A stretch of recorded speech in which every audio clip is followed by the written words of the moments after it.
This is Mr. Langgang Vlogger, a day in my life as a content creator at age of 14. Kaya ano pang hinintay nyo? Let's go! So for today's video nga pala is magtuturo tayo ng mga magre-remedial dahil malapit ng exam at kailangan natin silang turuan para tumas ng Maaga nga pala grade nila, akong diba? nagising dyan kasi kailangan papagpunta natin ng school, may mga requirements din tayong gagawin. Maghahawal tayo ng mga kailangan natin sa school. Buti na lang talaga meron itong motor na to. Paano kaya kung wala lag, araw-araw siguro kung naglalakad.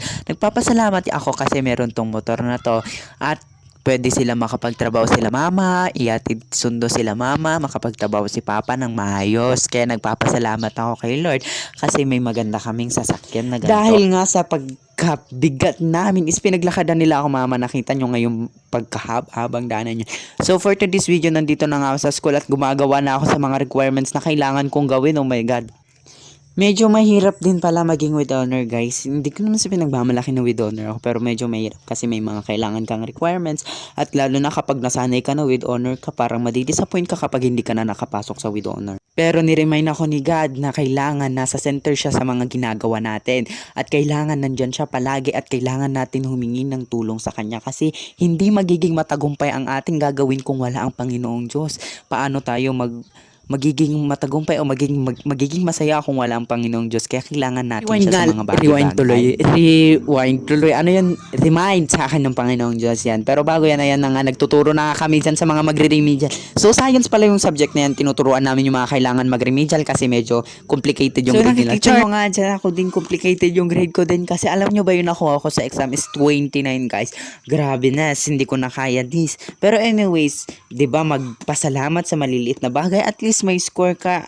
Magpagpasalamat ka na lang kung anong nakuha mo at kung anong meron ka. Anyways, nagtuturo na ako dyan at may pa-video-video pa nga ako kasi alam nyo ba, guys, napakaswerte ko, at least may knowledge yung napili ko at ay, joke lang, at least medyo may alam naman siya sa typhoon kasi ang topic natin about fault, about earthquake. So medyo mahirap siya para sa akin. Kaya complicated yung kan natin. Nagbe-video pa nga ako and shout out sa tinuturuan ko, medyo makulit pero okay lang yan. Dahil nga sa naiinitan ako at nainitan at mainit talaga yung temperature, tinanggal ko muna yung jacket ko na red at nagpolo muna ako at para mas maturuan ko talaga siya ng mabuti si Cyrus Kawili. Cyrus Kawili. So tinuturuan ko nga siya, tinitignan ko mga mata niya kapag nagkakamali siya. Guys, hindi ko tinuturo yung tamang sagot. Sinasabi ko lang talaga yung mga kailangan niyang gawin or ano yung i-translate niya, kung tama ba yung sinagot niya. Hindi naman lahat tama. May mga sometimes nagkakamali kaya nobody's perfect. Hindi pala kami yung nag-volunteer dyan, is tinuro lang talaga kami ng mga teacher, hindi porque nag-tutor is matalino na talaga, guys. Parang tinawag lang talaga ako, hindi ako masyado matalino, hindi ako masyadong boboy. Eksakto lang, guys, normal na tao lang. Sure. Pero ayun, tinuturo lang kami ng teacher at parang tinuro, guys, tinawag lang kami yung pangalan namin para turuan tong mga taong to. And hindi ko inaasahan na makakasali pala ako sa tinawag na dun. And 3 boys ata yung nagturo kasi mas maganda kapag tatlong lalaki to lalaki, hindi yung babae to lalaki. Like parang ang pangit, guys, kasi baka hindi makakomportable. Guys, nagpapasalamat ako kay Lord kasi ayun, sinamahan niya na naman ako sa napakagandang araw at sinamahan niyo na naman ako.